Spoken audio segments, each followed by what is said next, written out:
Lead is really a natural occurring chemical that is in many parts of our environment, the air, the water, the soil, and even in our homes. The most common source of lead poisoning that we really focus our efforts on are structures like homes or schools or daycares. And especially those that were built before 1978, because that's when lead was not allowed to be in paint anymore. And the reason they put it in right from the beginning was because it helped its durability for the paint. But the major sources of lead poisoning really that we deal with as a community is from the structures like homes or rental units, whether it's a homeowner or a rental unit. And it's throughout the county. And certainly lead paint poisoning is throughout the country, but here in Monroe County and surrounding counties and throughout New York State, we really focus on what are the risk factors for folks in our communities throughout. And that is lead paint poisoning that can occur in our homes, especially those that were built before 1978. Now, the effects on children are pretty significant.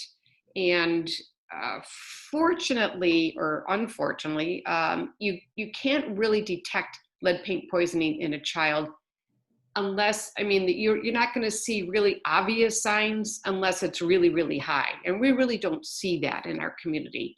So the insidious ways that it can affect children is really in their development, particularly their brain development, but it can also affect their bone structure development, their blood development.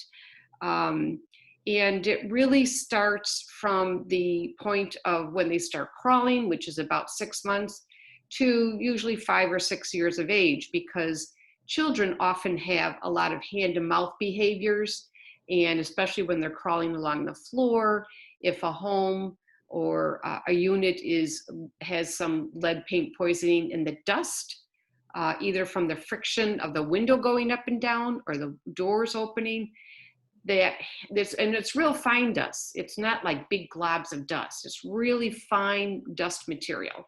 And so as they crawl along and have that hand-mouth behaviors, then that's how they ingest it into their bodies. But also, a pregnant mom can if she's been exposed to lead paint poisoning, it can affect the baby that's in the womb. And so our efforts are to try to prevent lead paint poisoning right from the beginning. As I said, it can affect the brain, the kidneys, the bones, the blood, and the behavior problems are really pretty significant. Lack of impulse control, inability to focus, and lower IQs as they start their learning programs in their school years. And these kind of effects can stay through them through adulthood.